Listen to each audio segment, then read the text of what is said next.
अस्सलाम वालेकुम। वालेकुम अस्सलाम वरहमतुल्लाहि वबरकातुहू। आज के सेशन की शुरुआत सूरह निसा की आयत नंबर 10 से होगी। चलें तारिक साहब बिस्मिल्लाह करें। औज़ुबिल्लाहि मिनश्शैतानिर्रजीम। बिस्मिल्लाहिर्रहमानिर्रहीम। इन्नल्लज़ीना यअकुलूना अम्वालल यतामा ज़ुल्मन इन्नमा यअकुलूना फ़ी बुतूनिहिम नारा व सयस्लौना सईरा।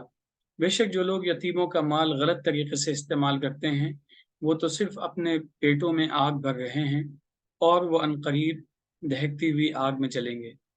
यहाँ इस तरफ इशारा है कि जो बच्चे यतीम होते हैं और उनके वालिद नहीं रहते हैं, उनके पास अगर माल है और उनकी किफ़ालत कोई सही से नहीं कर रहा है और गलत तरीके से अगर कोई माल इस्तेमाल कर रहा है और उसको मिसयूज़ कर रहा है, यतीमों के सिलसिले में तो यहाँ तक कुरान में पिछली आयत में गुज़र चुका है कि कोई केयर टेकर है जो अपने आप को मुकम्मल तरीके से डेडिकेट कर देता है उनके कामों के लिए, और अगर वो खुद उसके पास में इतनी गुंजाइश है कि अपने माल से अपना खर्च उठा सकता है, तो उसको इजाज़त नहीं है कि उस यतीमों के माल में से ले।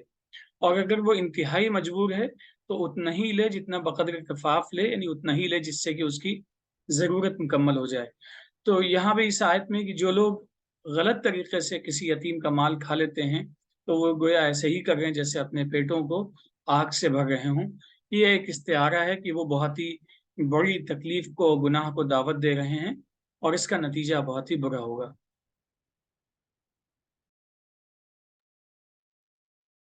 जी, यहाँ पे एक तो फिर एक दफ़ा से यतीम के मामलात के लिए एक बहुत बड़ा कॉशन और एक बहुत बड़ी वार्निंग अल्लाह ताला बयान करता है। और जैसा कुरान तमसीली अंदाज इख्तियार करता है या मिसालों से समझाता है, तो यह यतीम के माल को कुरान ने नाजायज़ नहीं कहा, हराम नहीं कहा, बल्कि ये कहा है कि जैसे पेटों में आग भरना। अब अगर कभी भी हमें यूं भी हम एहसास के तौर पे अगर बात करें कि कोई बदहज़मी होती है और जलन होती है सीने में, तो वो तकलीफ कितनी बेचैन करने वाली होती है, जबकि वो सिर्फ जलन है। तो जब पेट में आग भर जाएगी तो जो कैफियत इंसान की होती है, और वो कैफियत जो है वो आज ही की यहीं की ज़िंदगी यानी है तो दुनिया की बात है ये, कि उनके पेटों में आग जा रही है, उन्हें बेचैनी उसी तरह की रहेंगी। और जिस तरह आग जो है उसमें कोई कंस्ट्रक्टिव काम नहीं होता, डिस्ट्रक्टिव ही होता है। तो ये माल जितना भी है, चाहे उनके जिस्म का हिस्सा बने या उनके ख़ानदान का या उनके माल का, वो सब एक डिस्ट्रक्टिव ही होगा। यानी उसमें कोई फलाह नहीं होगी, उसमें कोई खैर नहीं होगा, उससे कोई अच्छा नतीजा आप नहीं निकाल सकते। यानी हम एकदम सोच सकते हैं कि भाई इस यतीम का या इनका कौन पूछने वाला है, मुझे हिसाब किसी को नहीं देना, मैं ये माल भी ले लूँ, ये माल भी लूँ। तो इस चीज़ से अच्छा माल हम क्यों इकट्ठा करते हैं कि हमारी ज़िंदगी में सुकून आए, हम अच्छे अंदाज से ज़िंदगी जी सकें, हमारी औलादें अच्छे अंदाज से जी सकें। ये कोई भी रुख इन मालों से पूरा नहीं, क्योंकि जब इसकी तजबी आग से दे दी गई तो आग तो डिस्ट्रक्टिव है, वो तो ख़त्म करती है, जलाती है, नेस्त नाबूद करती है। तो इस तरह के जितने भी माल इकट्ठे होंगे वो हमारी ज़ात के लिए, हमारे ख़ानदान के लिए, हर रुख के लिए ख़तरनाक होंगे, तबाहकुन होंगे। और उसके बाद जो अगला हिस्सा कहा गया कि अनकरीब दहकती आग में जलेंगे, ये अनकरीब यानी जब क़यामत होगी तो इनको जहन्नम रसीद किया जाएगा। तो अब ये बहुत अहम बात सोचने की है कि ना सिर्फ ये कि अगली दुनिया में, अगली ज़िंदगी में हम हमेशा आग में जलें, जहन्नम में जलें और यहाँ भी परेशान रहें, तो क्या इतनी बड़ी कीमत कोई भी शख्स जो थोड़ी सी भी अकल रखता होगा यतीम के मामले में या किसी और मामले में जहाँ इस तरह की तंबीह कुरान करता है, वो ऐसा कदम नहीं उठाएगा कि इतनी बड़ी सज़ा मिले। तो इसको हमें जहन में रखना चाहिए कि यतीमों के माल के लिए बार बार तंबीह, बार बार वार्निंग्स आती हैं कुरान में, और यतीमों के साथ ही हमारे मामले बहुत ख़राब होते हैं। और उसकी बुनियादी वजह जैसी और है, वो ये भी है कि कुरान से दूरी होने की वजह से हमारे बहुत से मामला बिगड़ गए, और हम उसमें जो नस्ल दर नस्ल चली हुई चीज़ें चली आ रही हैं उन्हीं को जहन में रखते हुए और उन्हीं के हिसाब से चलते हैं। जिसमें बड़ा पहलू ये भी है कि अल्लाह माफ़ करने वाला है, कोई गलती हुई है बख्श दिए जाएंगे, माफ़ कर दी जाएगी। ये माफ़ी का तसव्वुर जो चलता है, ये कुरान के जो माफ़ी के बारे में वजाहत है उससे बिल्कुल हटके है। बहरहाल चलें तारिक साहब आगे चलें.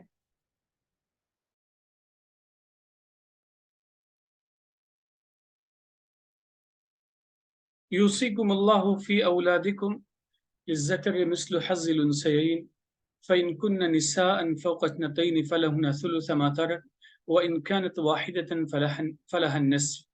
और अल्लाह तुम्हें तुम्हारी औलाद के बारे में हुक्म देता है कि तुम्हारे तरके में से मर्द का हिस्सा दो औरतों के बराबर है।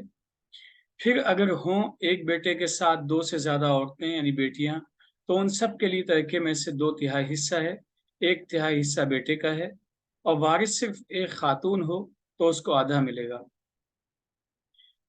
कुरान मजीद में ये इस मुकम्मल आयत का पहला हिस्सा है। आयत नंबर 11 का ये पहला हिस्सा है। इसको 3 हिस्सों में तकसीम कर लिया गया है। ये पहला हिस्सा है। इस पहले हिस्से की तफसील अगर हम देखते हैं, इसमें कई चीजें बैकपक बयान की गई हैं। सबसे बुनियादी चीज जिस पर डिस्कशन इससे पहले तफसील से गुजर चुका है कि लिज़्ज़करी मिस्लु हज़्ज़िल उन्सयैन, जब तकसीम होगी वालिदैन के बाद में, जब मीरास की तकसीम होगी तो उसमें बेटों और बेटियों के दरमियान बेटों को दो हिस्से मिलेंगे और बेटी को एक हिस्सा। इसकी तफसील है क्यों, क्या, किस वजह से। दूसरी चीज ये है कि सिनारियो अलग अलग बयान किए जा रहे हैं कि मुख्तलिफ सूरतें हो सकती हैं। जो लोग रह गए हैं उसमें एक भाई हो सकता है, जो लोग रह गए हैं उसमें एक बहन हो सकती है, जो लोग रह गए हैं उसमें दो भाई एक बहन हो सकती है, जो लोग रह गए हैं उसमें, जैसे हम अपने घरों में देखते हैं, किसी के यहाँ दो बच्चे बेटे होते हैं एक बेटी होती है, किसी के यहाँ एक बेटा होता है दो बेटियां होती हैं। इन तमाम सूरतों में मीरास की तकसीम क्या होगी उसके सिलसिले में यहाँ पे वजाहत बयान की गई है।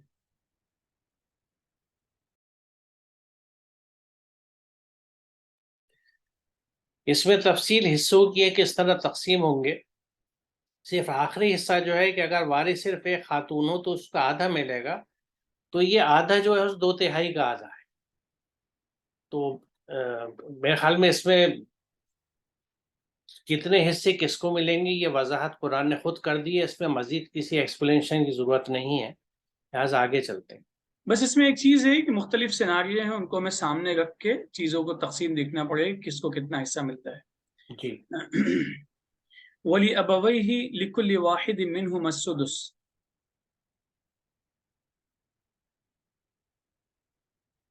मिम्मा तरक इन कान लहु वलद फ़इन लम यकुन लहु वलदुन ववरिसहु अबवाहु फलिउम्मिहि सुलुस फ़इन कान लहु इख्वतुन फलिउम्मिहि सुदुस मिन बअदि वसियतिन यूसी बिहा औ दैन। और इस मैयत के वालिदैन में से हर एक के लिए छठा छठा हिस्सा है तरके में से, अगर उसके औलाद हो। फिर अगर उसकी औलाद ना हो तो उसके वालिदैन उसके वारिस होंगे।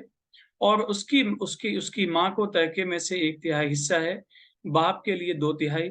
फिर अगर उसके भाई बहन हो तो उसकी माँ को छठा हिस्सा मिलेगा मरने वाले की वसीयत पूरी करने और कर्ज अदा करने के बाद। यहाँ इस आयत का जो दूसरा हिस्सा है, इसमें दो चीजें बड़ी अहम है जो हमें जहन में रखनी चाहिए। एक तो ये कि अगर कोई शख्स इंतकाल हो रहा है, उसके अपने बच्चे भी मौजूद हैं, उसके वालिदैन भी मौजूद हैं, तो कोई भी उसमें महरूम नहीं होगा। हिस्से तकसीम दोनों का ख्याल रखा जाएगा। ऐसा नहीं कि ज़ईफ वालिदैन हैं उनको छोड़ दिया जाएगा और छोटे बच्चों की मोहब्बत में गुलू से काम लिया जाएगा, या बच्चों को छोड़ दिया जाएगा क्योंकि बहुत छोटे हैं और वालिदैन के पास सब कुछ चला जाए। तो ये बहुत एहतियात का पहलू है और इसलिए खासतौर पर इसको यहाँ पर जिक्र किया गया कि इसे हमें जहन में रखना चाहिए और इसमें गलती के इम्कानात ज़्यादा हैं, इसलिए बचना चाहिए। दूसरी चीज़ यहाँ पे ये है कि तकसीम जो हम करते हैं, तकसीम हम मीरास आई, किसी का इंतकाल हो गया तो जो कुछ है सारा उठा के जो लोग हैं सब तकसीम कर लेंगे आपस में, या कुछ और भी चीज़ें देखनी चाहिए। कुरान मजीद का एक ये जो अल्फाज हैं, मिन बादी वसीयतिन यूसी बिहा औ दैन, इनका यानी एक वसीयत को गया करके कि ये हमारी चैरिटी के लिए लगा देना, ये फला अच्छे काम के लिए कर देना, या उसने किसी के लिए कुछ खास मखसूस किया किसी ज़रूरतमंद के लिए, तो उस वसीयत की तकमील भी उसको नाफिज करना भी ज़रूरी है। साथ ही साथ में जो शख्स मर रहा है उसके बारे में ये तहकीक भी कर लेनी चाहिए, कहीं ऐसा तो नहीं उसके ज़िम्मे बहुत सारा कर्ज हो जिसको उसकी मीरास से अदा तरीके से अदा किया जा सकता था और उसे अदा ना किया जाए और मीरास को लोग तकसीम कर लें। तो यहाँ इस पहलू पे गौर करना चाहिए कि कभी भी मीरास की तकसीम हो तो उससे पहले उसके कर्ज को या वसीयत का कोई पहलू है तो उसे खंगाल लेना चाहिए, ढूंढ लेना चाहिए, कुछ है तो उसकी अदायगी कर देनी चाहिए। وصیت کتنی ہوگی، کیسی ہوگی، یہ تفصیل اپنی جگہ پہ آئے گی، وہاں اس کو ہم لوگ ڈسکس کرتے ہیں۔ جی ہاں، یہ جو آیت کا آخری حصہ ہے کہ مرنے والی کی وصیت پوری کرنے اور قرض ادا کرنے کے بعد، یہ بہت اہم پہلو ہے۔ اور جیسے دیگر جگہوں پہ اللہ تعالیٰ کا یہ حکم ہے کہ وصیت کرنے کا، تو یہ خیال رکھنا چاہیے کہ وصیت ہے یا نہیں ہے تو اس کو پورا کرا جائے۔ اور جو قرض ہو، قرض کے بارے میں جیسا آپ نے کہا کہ اس کا طریقہ یہی ہے کہ اگر بہتر تو یہ ہے کہ جب بھی ہمارے قرض کے معاملات ہوں تو جیسا قرآن کا حکم ہے اس کو تحریر میں لائیں، اور ممکن ہو تو گواہ بھی، اور اس کو اپنے کلوز فیملی ممبرس کے ساتھ شیئر کر کے رکھیں، چاہے اپنی بیگم کے ساتھ، اہلیہ کے ساتھ یا اولاد کے ساتھ، کہ انہیں معلوم ہو کہ ہم نے کسی سے قرض کتنا لے رکھا ہے یا کتنا کسی کو دے رکھا ہے، اور وہ ایک جگہ لکھا ہوا ہو اور جو دکھا بھی دیا جائے انہیں بتا دیا جائے۔ لیکن پھر بھی چونکہ بہت سے قریبی معاملوں میں لوگ بھروسے اور اعتماد پہ کام کرتے ہیں، تو اس کے لیے اچھا یہ ہے کہ میت کی تدفین یا اس کے بعد اعلان کر دیا جائے، جیسے کچھ جگہوں پہ لوگ کرتے ہیں کہ بھئی اگر کسی کی کچھ دینداری ہو یا قرضہ ہو تو وہ خلوت میں، اکیلے میں، تنہائی میں بتا دیں ان کے بیٹے کو، یا کیونکہ اہلیہ ہوں گی، اگر مرد کی میت تھی تو وہ عدت میں ہوں گی، تو بچوں کو، کسی بھی بڑے ذمہ دار کو جو ذمہ داری لے اس چیز کی، یا جس کے پاس وصیت لکھی ہوئی ہو، جس کے پاس معاملات ہو سارے ان کے، اس کو بتا دیا جائے، اور اس کا احتیاط رکھنا ضروری ہے۔ پہلی بات جو ہے دیکھیے یہاں پہ اس آیت میں، کہ اس میت کے والدین میں سے ہر ایک کے لیے چھٹا چھٹا حصہ ہے۔ ترکے میں سے اگر اس کے اولاد ہو، پھر اگر اس کے اولاد نہ ہو تو اس کے والدین اس کے وارث ہوں گے، یعنی اگر اولاد نہیں ہے تو والدین وارث ہیں، اور اگر اولاد ہے اور والدین بھی ہیں تو وارث اولاد ہوگی۔ اس کا ایک یہاں پہ بھی اشارہ ملتا ہے کہ پہلا حصہ جو ہے کہ میت کے والدین میں سے ہر ایک کے لیے چھٹا چھٹا حصہ ہے۔ یہاں پہ ہم دیکھیں گے کہ والدین میں ظاہر والد بھی ہیں، والدہ بھی ہیں، ایک مرد ہے ایک عورت ہے، دونوں کا چھٹا چھٹا حصہ، یعنی دونوں کے حصے برابر ہیں۔ لیکن جہاں وراثت کی بات آ جاتی ہے تو وہاں پہ وہ حکم قرآن کا پھر کام کرتا ہے کہ مرد کا حصہ عورت کے حصے سے دوگنا ہے۔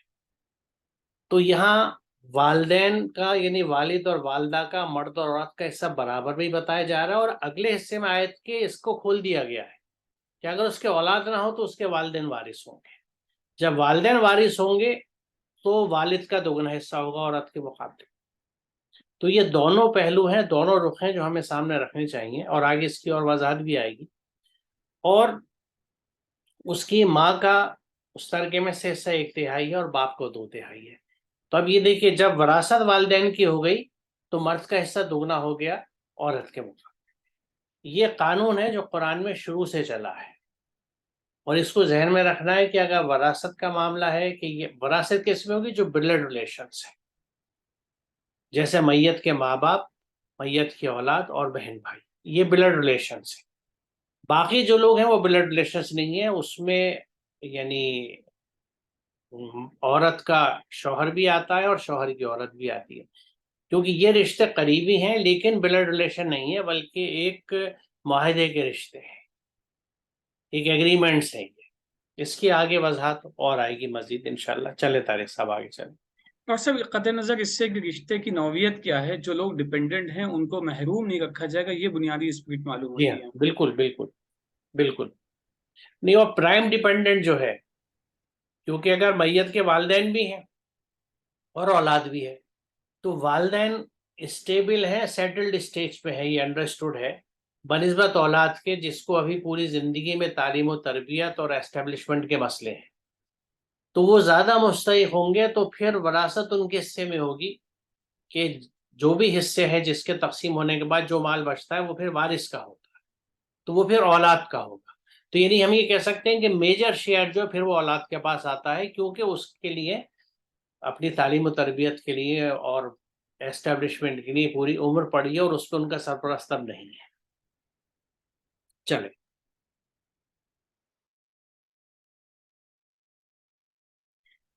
آباؤکم و ابناؤکم لا تدرون ایہم اقرب لکم نفعا फरीज़त मिन अल्लाह इन अल्लाह कान अलीमन हकीमा। तुम्हारे वालिदैन और औलाद, तुमको नहीं मालूम कि उनमें से कौन तुम्हारे लिए ज़्यादा नफ़ा बख्श है, ये सब अल्लाह का मुक़र्रर किया हुआ हिस्सा है। बेशक अल्लाह बहुत ज़्यादा जानने वाला और हिकमत वाला है। यहाँ बुनियादी तौर पे दो बातें हैं कि विरासत की तक़सीम के सिलसिले में कभी गैर ज़रूरी तौर पे हमारा कोई भी रुझान किसी एक की तरफ ज़्यादा ज़रूरत नहीं होना चाहिए। जो हिसाब किताब अल्लाह ने बता दिया है, उस हिसाब किताब से चीज़ें तक़सीम करनी चाहिए, ताकि जो जिसका हिस्सा है उसको पहुँच जाए। ये तो इस आयत का पहला हिस्सा है, आबाउकुम व अबनाउकुम ला तदरून अय्युहुम अक़रबु लकुम नफ़ा, कौन ज़्यादा नफ़ा बख्श है। तो इसलिए कई मरतबा हमारा अपना जो असेसमेंट होता है वो गलत भी हो सकता है, लिहाज़ा उनको हम महरूम, सबके अपने-अपने हिस्से ज़िम्मेदारियाँ सब चीज़ें। जिसके बाद की चीज़ है वो बहुत अहम है, जिसे हमें समझना चाहिए। फ़रीज़तुम मिन अल्लाह, ये जो तक़सीम मीरास है, जो तरीक़ा छोड़ के जाता है इंसान, इसकी तक़सीम, इसका कैलकुलेशन, बुनियादी तौर पे इसकी तक़सीम और फिर किस तरीक़े से तक़सीम हो वो निज़ाम, ये सब अल्लाह की तरफ से तय करदा चीज़ें हैं। और जब अल्लाह की तरफ से तय करदा है, टेक्निकल टर्म्स में हम इसको, जो लोग इन चीज़ों से बख़ूबी वाक़िफ़ हैं, वो समझते हैं कि इसको कहते हैं फ़र्ज़। फ़र्ज़ का मतलब हम सब समझते हैं, फ़र्ज़ है, कंपल्सरी है, लाज़मी है।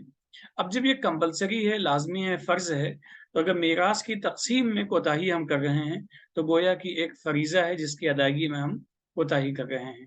और ये ज़हन में रखना चाहिए कि कोताही करने के बाद हम जो अंजाम कार है उससे हम बच नहीं सकते हैं। अगर गलत अमल है तो गलत नतीजा है, क्योंकि अल्लाह अलीम है और हकीम है। नताइज उसने फ़ौरी दिए हैं या थोड़ा-सा वक़्त लग के आएँगे, कैसे आएँगे, आमाल के नताइज का क्या निज़ाम है, ये उसने तय किया है, क्योंकि वो अलीम है, वो हकीम है, वो सब कुछ जानता है और उसकी पकड़ से, उसके निज़ाम की गिरफ्त से कोई बच नहीं सकता है। बिल्कुल आपने सही फरमाया कि ये बिल्कुल इससे फरीज़ा कहा गया है। और बल्कि अगर हम देखें तो कुरान देखिए वसीयत का हुक्म देता है, यतीमों की एहतियात और उनके साथ इंसाफ का हुक्म देता है, कर्ज की अदायगी का हुक्म देता है। यानी वसीयत की जाएगी, वसीयत करी जाए और उसको इम्प्लीमेंट किया जाए, कर्ज की अदायगी की जाए, यतीमों का ख्याल रखा जाए, उनके साथ खासतौर से कोई नाइंसाफ़ी ना हो, और फिर जो माल बचे, जो तरका हो, उसको अल्लाह के बताए हुए मीरास के क़वानीन के हिसाब से तक़सीम किया जाए। और इसको फरीज़ा कहा गया है, तो ज़ाहिर है ये मैं सिर्फ़ इसलिए कह रहा हूँ, और आपने भी यकीनन इसी वजह से इस पर इतना ज़ोर दिया है कि ये, यानी इसमें चॉइस नहीं है। और इसमें हम किसी भी वजह से, चाहे वो जज़्बाती हो, अखलाक़ी हो या ज़रूरत के तहत किए जाएँ, कमोबेश ना करें चीज़ों, क्योंकि जिसका जो हिस्सा है वो उसके पास पहुँच जाए। अब ये उसकी मर्ज़ी है कि वो कहीं किसी को ज़्यादा मुस्तहिक़ या ज़रूरतमंद पाता है, तो वो एहसान की रविश इख्तियार करते हुए अपने हिस्से में से उसको दे दे। वो आप किसी को भी दे सकते हैं जब आपकी मिल्कियत में आ गया। लेकिन मीरास की तक़सीम जो है, जैसे अल्लाह के अहकामात हैं, उसी हिसाब से होनी चाहिए। उसमें हम कोई और कंसिडरेशंस की बुनियाद पे कोई तब्दीली ना करें। ये स्ट्रिक्टली अल्लाह का हुक्म है और हमें इसी तरह करना चाहिए। मेरे ख्याल से तारिक साहब आज यहाँ रुकें जी, मुनासिब है। और इंशाल्लाह अगले सेशन में इससे आगे चलेंगे। इंशाअल्लाह। अस्सलाम वालेकुम। वालेकुम सलाम।